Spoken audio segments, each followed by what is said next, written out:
Jammu Kashmir light infantry के अग्निवीरों के पहले जत्थों पर शनिवार को यहां एक शानदार समारोह में प्रमाणित किया गया। एक रक्षा प्रवक्ता ने यह जानकारी दी। प्रवक्ता ने कहा कि JAKLI रेजिमेंटल सेंटर में आयोजित समारोह की शुरुआत राष्ट्रीय ध्वज को सलामी देने के साथ हुई। इसके बाद शपथ ग्रहण, कमांडेंट द्वारा परेड की समीक्षा और अग्निवीरों की पाइपिंग की गई। बता दें कि जम्मू कश्मीर लाइट इन्फेंट्री के अग्निवीरों का पहला जत्था 24 हफ्तों के परिरक्षण का बाद अब यूनिट के जाने के लिए तैयार है। रक्षा प्रवक्ता ने बताया कि कार्यक्रम के समापन रेजिमेंटल गीत और राष्ट्रगान के साथ हुआ, जिसमें अग्निवीरों के खुद को राष्ट्र के लिए समर्पित कर दिया। उन्होंने कहा, अग्निवीरों ने 1 जनवरी 2023 को अपना कठोर प्रशिक्षण शुरू किया। 24 सप्ताह के उनके प्रशिक्षण ने उनकी शारीरिक फिटनेस और सहन शक्ति को बढ़ाया है, उनकी इंद्रियों को तेज किया, उन्हें मानसिक रूप से मजबूत बनाया है और उन्हें युद्ध में जीत हासिल करने के लिए आवश्यक सैनिक कौशल सिखाया है। अपने बयानों के कारण अक्सर चर्च में रहने वाले AIMIM पार्टी के चीफ असदुद्दीन ओवैसी ने समाजवादी पार्टी के मुखिया अखिलेश यादव पर जमकर निशाना साधा है। असदुद्दीन ओवैसी ने रविवार को लिए गए अपने एक ट्वीट में इशारों में सपा प्रमुख पर तंज कसा है। ओवैसी ने अखिलेश यादव के शनिवार को दिए गए बयान पर पलटवार किया है। ओवैसी ने रविवार के लिए गए अपने ट्वीट में अखिलेश यादव का नाम लिए बगैर कहा कि अखिलेश बयान ने कहा कि असली हिंदुत्व को बचाना जरूरी है। इस इंसान को पिछले चुनाव में रिकॉर्ड तोड़कर एक तरफा मुसलमान वोट मिले थे। बसपा मुल्क भर में मुसलमानों को हिंसा और नाइंसाफी का निशाना बना रही है, लेकिन भाइयों को समाचार से प्रसूत नहीं मिलती। गलती भैया की नहीं है, गलती तो उन बिचालियों की है। उन्होंने डरा हुए मुसलमानों को गुमराह किया। एक आजाद सियासी आवाज के सिवा हमारा कोई और विकल्प नहीं है। ये सिर्फ सांड समाचार करते हैं। अखिलेश उत्तर प्रदेश में जो राजनीति कर रहे हैं मुसलमानों से, अल्पसंख्यक समाज से, वो बेवकूफ़ बनाने की, धोखा देने की सियासत कर रहे हैं कि भाजपा को हराना है, भाजपा को हराना है, और फिर वोट दिला दिया अखिलेश को। तब भी भाजपा जीत गई और पूरे देश में भाजपा जो है मार्जिनलाइज कर रही है, टारगेट कर रही है मुस्लिम अक़लियत को उत्तर प्रदेश में भी और हर जगह पर। और अखिलेश कह रहे हैं कि ये असली हिंदुत्व को बचाना है। अखिलेश यादव ये कह रहे हैं कि असली हिंदुत्व को बचाना ज़रूरी है। पिछले विधानसभा के चुनाव में अखिलेश यादव को एक तरफा मुस्लिम वोट मिला है, और जिसको एक तरफा वोट मिला है, जिसकी झोली में मुसलमान एक वोट डाल दिया, वो कह रहा है कि असली हिंदुत्व को बचाना है। क्यों बेवकूफ़ बना रहे आप मुसलमानों को उत्तर प्रदेश के? और आपको राष्ट्रीय राजधानी क्षेत्र दिल्ली सरकार विधेयक 2023 से पहले कांग्रेस नेता संदीप दीक्षित ने कहा कि अरविंद केजरीवाल उस स्थिति में है जो उन्होंने खुद बनाई है। उन्होंने यह भी साफ किया कि कांग्रेस पार्टी सिर्फ बिल का विरोध करने के लिए साथ है, इसका आप सरकार को कोई समर्थन नहीं है। अरविंद केजरीवाल उस स्थिति में है जो उन्होंने खुद बनाई है। किसी पर हमला करने वाली आप कौन होती है? आम आदमी पार्टी खुद बुरी तरह फंस गई है। उसे यह भी नहीं पता है कि कुछ साल बाद उसके नेता जेल में होंगे या बाहर। कांग्रेस सिर्फ बिल का विरोध करने के लिए साथ है या आप सरकार के समर्थन में नहीं है। देखिए, लोकसभा में तो ये बिल पारित होना था क्योंकि सरकार के पास बहुमत है, और अब तो जैसा मुझे ठीक से नहीं पता उस समय क्या हुआ, लेकिन बहुत से ऐसे दल जो एनडीए का हिस्सा नहीं है उन्होंने भी इस बिल का समर्थन किया है। तो अब जब राज्यसभा में ये बिल आएगा, राज्यसभा में शायद भारतीय जनता पार्टी और उसके जो सरकार में सहयोगी दल हैं उनका शायद 2, 4, 5 सीटों से पूरा बहुमत नहीं है, लेकिन अगर जो जैसे लोकसभा में हुआ है कि कुछ अन्य पार्टियों ने भी उनका समर्थन किया है, अगर वही रहा राज्यसभा में तो फिर तो बिल पारित हो जाएगा।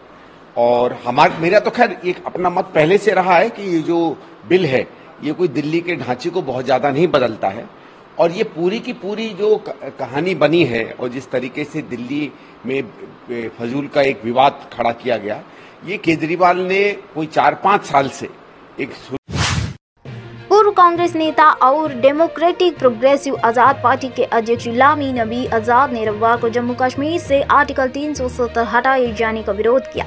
उन्होंने कहा कि जो लोग जम्मू कश्मीर से आर्टिकल 370 हटने का सपोर्ट कर रहे हैं उन्हें वहां की असलियत और इतिहास के बारे में नहीं पता।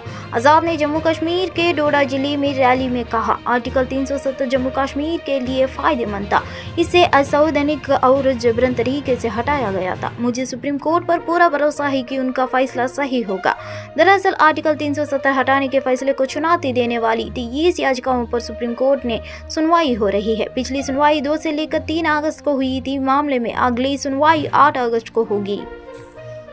उनको जम्मू कश्मीर के हालात मालूम नहीं है, जम्मू कश्मीर की हिस्ट्री नहीं मालूम है, जोग्राफिया नहीं मालूम है और इससे क्या नुकसान है और क्या फ़ायदे उनको ये मालूम नहीं। और 370 जो था वो किसी इलाके के लिए, किसी प्रोविंस के लिए या किसी एक धर्म के लिए नहीं था। उसके फ़ायदे कश्मीर वालों के लिए भी उतने ही थे जितने जम्मू वालों के लिए, जितने शहर वालों के लिए थे उतने देहात के लिए थे। इसलिए मुझे पूरा विश्वास है, भरोसा है कि सुप्रीम कोर्ट इसको विपक्षी दलों के गठबंधन इंडिया को लेकर भारतीय जनता पार्टी लगातार हमलावर है। अब पश्चिम बंगाल में बीजेपी विधायक और विपक्ष के नेता शुभेंद्र अधिकारी ने विपक्षी दलों के गठबंधन को निशाने पर लेते हुए कहा कि यह परिवारवादी और भ्रष्टाचारियों का जुट है। उन्होंने यह भी आरोप लगाया है कि ईडी और सीबीआई को रोकने के लिए यह गठबंधन किया गया ताकि अपने अपने परिवार को बचा सके। न्यूज एजेंसी एएनआई से बात करते हुए शुभेंद्र अधिकारी ने कहा, इंडिया नाम से कोई मतलब नहीं है, ये कुछ परिवारवादी और भ्रष्टाचारियों का झुंड है। ये लोग ईडी और सीबीआई को रोकने के लिए एक हुए हैं, इसका कॉमन एजेंडा है। नहीं, ये ऑपोजिशन का कोई पॉजिटिव एंगल नहीं है। ये हर बात पर ये ऑपोजिशन करता है। जब वैक्सीनेशन आया था, कोविड वैक्सीन, कोवैक्सीन हमारी देश की विज्ञानी ने लाया था और देश की सरकार ने उनके लिए जो साधन का जरूरत था, साधन उसको सपोर्ट किया है, फाइनेंशियल सपोर्ट। जम्मू कश्मीर के एलजी मनोज सिन्हा ने चल रहे हायर कमांड कोर्स 52 के पाठ्यक्रम सदस्यों के साथ बातचीत की और जम्मू कश्मीर को बदलने पर बात की। अपने भाषण के दौरान उन्होंने कहा कि 70 साल तक आम लोगों की आस्था पर कब्जा किया गया। धारा 370 और धारा 35 के नाम पर व्यवस्था के वैज्ञानिक स्वरूप दिया गया। पड़ोसी देश पाकिस्तान की मदद से संघर्षित उद्यमियों को इस बात का खास ख्याल रखे कि जनता के सपने पूरे न हो। आम लोगों की आस्था मोहित हो गई, समाज की चेतना वर्जित थी। धारा 370 और धारा 35 के नाम पर व्यवस्था को वैज्ञानिक स्वरूप दिया गया। नागरिकों के बीच झगड़े होने लगे। विशेष दर्ज 1-2 का था, पत्थरबाजी हुई। लोग जन्मजात पत्थरबाज नहीं थे, उन्हें पत्थरबाज बना दिया गया। पड़ोसी देश पाकिस्तान की मदद से जनता के सपने पूरे ना हो, इसका विशेष ध्यान रखा गया। लोगों के मन में यह बात बैठा दी गई कि जम्मू कश्मीर भारत का हिस्सा नहीं है। इस 4 सालों में बड़ा बदलाव आया है। दर्जा कुछ लोगों का भी भावनात्मक लगाव है, उसमें मुझे कोई आपत्ति नहीं है, लेकिन अगर पूरी तौर पर उसे देखा जाएगा तो मैं मानता हूं कि एक छलावा के अलावा, एक डिसेप्शन के अलावा वो कुछ नहीं था।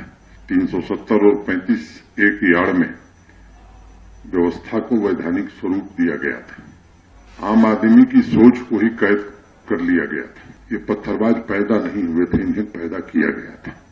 कई लोग ये कह रहे हैं कि एक बड़ा भारी ट्रांसफॉर्मेशन हुआ है। जब मैं ट्रांसफॉर्मेशन शब्द को देखता हूं तो ये मोटे तौर पर 14वीं शताब्दी में इसका प्रयोग प्रारंभ हुआ था। चेंज इन शेप और अक्रॉस एंड बियॉन्ड ये एक तरफा नहीं होता बल्कि संपूर्णता में होता है। इस शब्द का प्रयोग जब शुरू हुआ तो उसके हजारों साल पहले पुडुचेरी के पुलिस अधीक्षक नाथन सतैया यादव ने राष्ट्रपति द्रौपदी मुर्मू की सुरक्षा व्यवस्था पर जानकारी देते हुए कहा कि यूटी पुलिस राष्ट्रपति की यात्रा को सफल बनाने के लिए कोई कसर नहीं छोड़ेगी। एएनआई से बात करते हुए उन्होंने कहा, सुरक्षा और यातायात व्यवस्था तदनुसार की गई है। हमारे पास जो भी जनशक्ति है हमने उसे तैयार कर लिया है।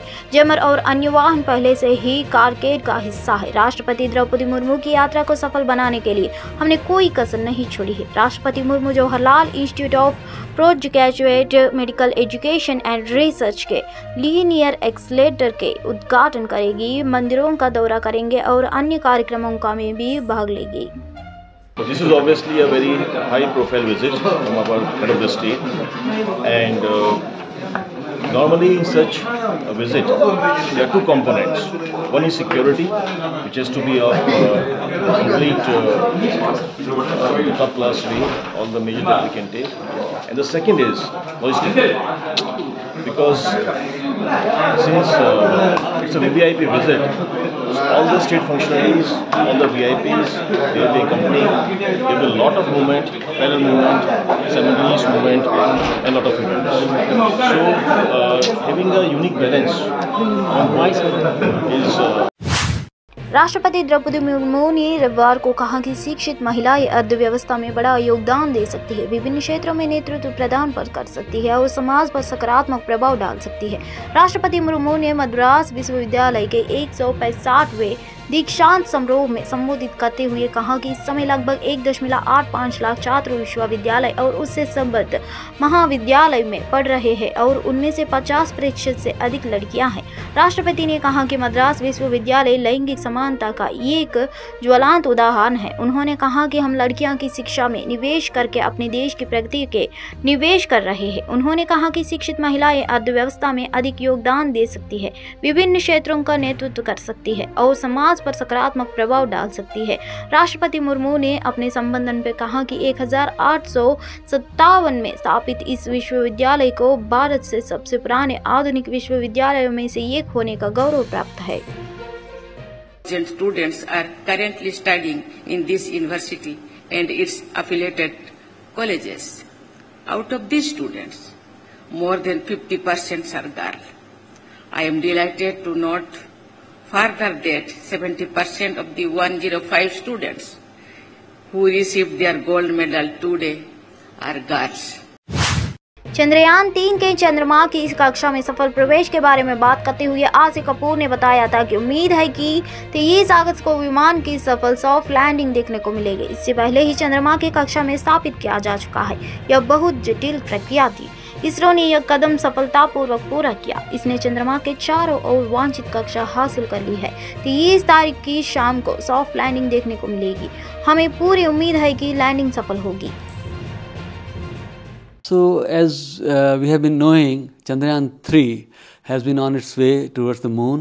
It has already been inserted into the lunar orbit. It was quite a complicated process.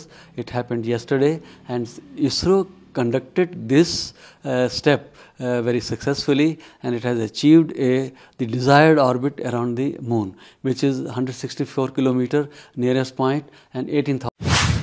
आप नेता गोपाल राय ने कहा कि संविधान और लोकतंत्र से प्यार करने वाली पार्टियां GNCTD विधेयक का विरोध करेगी। उन्होंने कहा कि पार्टी विधेयक के नतीजे आने के बाद आगे की रणनीति तय करेगी। संविधान और लोकतंत्र से प्यार करने वाली पार्टियां लोकतंत्र की रक्षा के लिए मिलकर विधेयक का विरोध करेगी। अगला दिन महत्वपूर्ण है, गोपाल राय ने कहा। पार्टी कल नतीजे आने के बाद रणनीति पर फैसला करेगा। लोकसभा ने 3 अगस्त को राष्ट्रीय राजधानी क्षेत्र दिल्ली सरकार विधेयक 2023 पारित कर दिया है, जो शहर सरकार में वरिष्ठ अधिकारियों को स्थानांतरित और पोस्टिंग को संभालने के लिए प्रख्यापित अध्यादेश की जगह लेगा। यह विधेयक संसद के निचले सदन में आसानी से पारित हो गया, क्योंकि भाजपा के नेतृत्व वाली NDA के पास बहुमत है। इस मुद्दे पर सुप्रीम कोर्ट के फैसले से कुछ दिनों बाद मई में दिल्ली में सेवाओं के नियंत्रण पर अध्यादेश जारी किया गया था। सभी लोगों को, दिल्ली के अधिकारों को जबरदस्ती छीनने के लिए केंद्र सरकार जो बिल राज्यसभा में लेकर के आ रही है, सबको इंतजार है।